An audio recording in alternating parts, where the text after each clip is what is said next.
Ritual infame. Diana, quien para ella tenía otro nombre, había sido muy generosa. No cualquiera hubiese acogido, proporcionado techo y comida a una muchacha fugada de provincias que llevaba consigo a su bebé no reconocido. A una paria expulsada de la casa paterna, castigada por la deshonra pública tras haber cedido a la tentación. Y todo por culpa de aquel caballero que demostró rápidamente no ser más que un patán aprovechador, un desconsiderado que le prometiera villas y castillos para después del parto desaparecer. Debido a tan poderosa razón, ella iba muy confiada durante ese viaje, con su corazón alegre, dentro del espacioso carro. Solo le afligía haberse tenido que apartar por ese fin de semana de su niñito, pero las jóvenes que atendían a los críos en las guarderías le parecieron de fiar. Eran humildes y trabajadoras. Las escasas semanas que las trató resultaron suficientes para hacerle sentir que se trataba de buenas madres sustitutas. Otra gentileza de su ama, quien también se hacía cargo de aquel gasto. Lo menos que podía hacer por la noble señora, a quien ya estimaba más como una amiga que a una patrona, era limpiarle y acondicionarle lo mejor posible su coqueta casita de invierno. Corrían los primeros días de septiembre de 1888, pero el otoño no tardaría en hacer acto de presencia, y su empleadora deseaba que el chalecito escondido en el bosque a tiro de piedra del río quedase confortable para poder recibir en él a sus glamurosas relaciones de Westminster. Mientras el amable cochero guiaba a los caballos, la chica miraba por la ventanilla, adormilada por el monótono zarandeo. Había sido un trecho bastante largo que parecía llegar finalmente a su destino. En pocos minutos conocería el refugio del que tanto se le hablara. A la pálida luz del atardecer, avistó una solitaria construcción de madera. Desde largo rato el vehículo que la transportaba había dejado atrás regiones pobladas. Se le había asegurado que solo el anciano cuidador la esperaba, que le entregaría las llaves y se retiraría usando el mismo carruaje, el cual retomaría dentro de 2 jornadas a buscarla. La despensa estaría repleta y no precisaría comprar nada. Las libras que le habían dado y que celosamente guardaba en su bolsito de mano no tendría en qué gastarlas. No se divisaba por la zona almacén ni negocio alguno. A decir verdad, el lugar se mostraba más desolado de lo que pensó. Final del viaje. Arribaron a su destino. El cochero la ayudó a bajar la maleta y llamó a la puerta. Les atendió un hombre joven de cabeza rapada, muy gentil y sonriente. Esa presencia no anunciada le sorprendió y no pudo evitar decirle: «Esperaba que me recibiese un señor mayor». El otro le contestó manteniendo dibujada en su cara la deferente sonrisa: «Mi padre sufrió un pequeño accidente mientras trozaba leña. Esta mañana debió acudir a la enfermería del pueblo. Yo vine a sustituirle y mientras la hacía pasar, seguía por el chofer que portaba la valija», y agregó: «La buena noticia es que hay madera de sobra para alimentar el fuego de la estufa. No sentirás frío alguno. Tu estadía aquí será muy acogedora». Le extrañó que en la antesala no hubiese ningún mobiliario. Su interlocutor pareció darse cuenta y a fin de aventar suspicacias le informó: «Acomodé todos los muebles en la sala mayor para que así te resulte más fácil asear este sector». Se dirigió al fondo y entreabrió una puerta interior. «Debes haber tenido un viaje muy agotador», le dijo el joven. «En esta habitación dispones de un lecho cómodo y dentro del armario encontrarás ropas adecuadas. Pero tal vez sea mejor que antes de ponerte a trabajar tomes una siesta para reponerte. Por tus ojeras se nota que te caes de sueño». El conductor, a su vez, había cerrado el pórtico de ingreso, quedándose dentro de la casa con el trasto reposado a sus pies. Ella no dio trascendencia a ese detalle. El muchacho rapado le parecía muy atractivo y distraía su atención. Tras ingresar a la habitación, ella comprobó que la cama estaba tendida y en el coqueto arcón entreabierto colgaban prendas femeninas. Un pequeño espejo y una mesilla de luz completaban el sombrío mobiliario. Su anfitrión se despidió y cerró con suavidad la puerta. La muchacha no tuvo tiempo de agradecerle, pues una modorra cada vez más intensa fue invadiéndola y se acostó vestida sobre el lecho. Rato más tarde recobró la conciencia. No recordaba haberse quedado dormida sobre aquella cama, aunque sí el viaje que la había llevado hasta ahí. ¿Qué le había dado a beber el cochero para apagar su sed? Tal vez lo que había tomado le había provocado ese sueño que fue creciendo hasta que provocó el desmayo. Tampoco recordaba haberse desvestido. Se incorporó aún mareada, su joven y sensual cuerpo desnudo.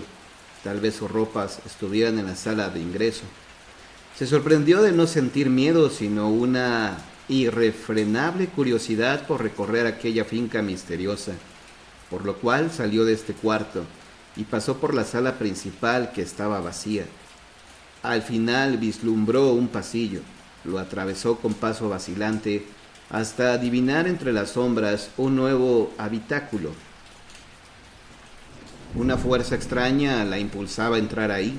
Por ello, no dudó en penetrar en aquella habitación a través del acceso entreabierto. No bien dio un par de pasos dentro de aquel ambiente, debió cubrirse los ojos con una mano. El fulgor resultaba deslumbrante. «¿Qué es esto?», exclamó. No podía advertir las decenas de velas negras encendidas.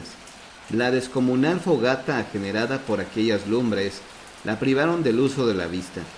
No percibiría nada hasta tanto sus retinas se acostumbraran a ese resplandor, al brillo infernal del salón ceremonial. Cuando pudo volver a ver, ya estaba cerrada. Unas manos le tomaron sus muñecas a la espalda, otras capturaron sus tobillos y la levantaron en vilo, rumbo a aquel túmulo cubierto con un paño rojo, presidido a un lado por la escultura de esa cabra repugnante y al otro por la cruz invertida tallada en ébano. Gritó y gritó. Luego únicamente pudo emitir sollozos ahogados por la mordaza. Como no se quedaba quieta y a despecho de los amarres, se revolvía espasmódica sobre la tosca mesa donde la acostaron. Procedieron a inmovilizarla totalmente. La ataron tanto que solo podía alzar su cabeza torciendo hacia arriba el cuello, que le dejaron sin apoyo. Había también una mujer entre aquellos dementes, alta cabellera muy negra, vestido escarlata y rostro tapado con un antifaz. Llevaba en sus manos un amplio cuenco dorado. Se agachó a su vera y dejó en el piso ese recipiente, centímetros debajo de su cuello colgante. De soslayo, en el paroxismo de su terror, creyó reconocerla, pese al disfraz y al embozo que la ocultaba. No era posible, su ama. A ello, el joven rapado había echado por encima de su chaqueta de obrero una burda toga marrón. Se ubicó detrás de la amarrada joven y la jaló por los cabellos de su nuca, obligando a erguir la cabeza.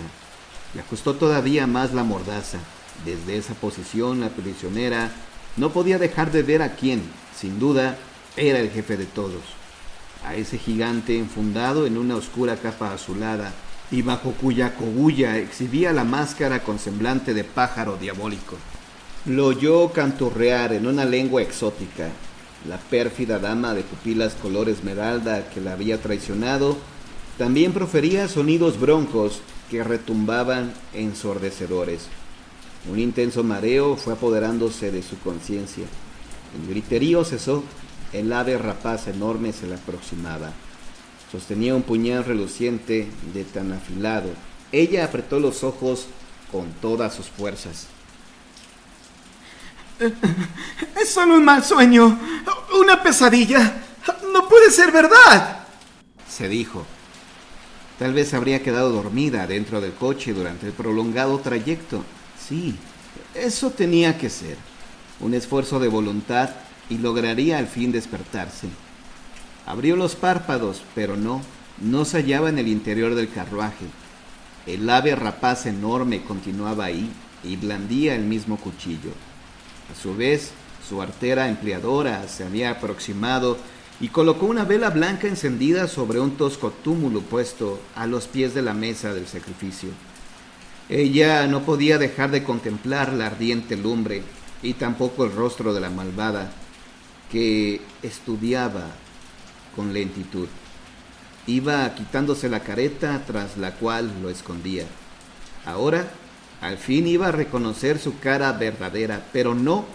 Lo que vio no fue la faz de esa crápula, no fueron esas facciones delicadas, casi pálidas, ni esos ojos hermosos, color esmeralda. «Estoy drogada», pensó. No fue solo agua fresca lo que el cochero le dio a beber por el camino. Seguramente fue un narcótico muy potente que ahora finalmente hace efecto y me trastorna. No podía ser cierto lo que sus ojos se empeñaban en mostrarle. Las bellas pupilas verdes se ennegrecían y titilaban feroces hasta tornarse de un tono rubí sangriento. También de rojo sangre era la túnica y la capucha que llevaba Diana, y bajo la cual sobresalían sus negros cabellos, cayendo a ambos lados de la pálida frente. Pero al mirar hacia abajo de esa frente le esperaba lo peor. La nariz, la gracil nariz de aristócrata de su patrona, ya no estaba ahí. En su lugar había un agujero, el asqueroso hueco de una calavera. Tampoco estaban ya sus pómulos ni sus tersas mejillas. No había carne, solo el hueso. El rostro monstruoso se acercaba más y más por detrás de la flama de esa vela. También había cráneos blancuzcos que flotaban por delante y por detrás de la toga escarlata. Todo daba vueltas y vueltas enloquecedoras. Ahora volvía a oír el cántico retumbante. Estaba inerme, amarrada a merced de las calaveras, de la mujer horrible de la túnica y la cogulla escarlata, del pájaro demoníaco con el afilado cuchillo de sacrificio en su mano. Para su fortuna, ya no supo cómo proseguiría esta pesadilla, que era su realidad. Se desmayó. Texto extraído de El animal más peligroso, un thriller victoriano, Montevideo, Uruguay. Gabriel Pombo.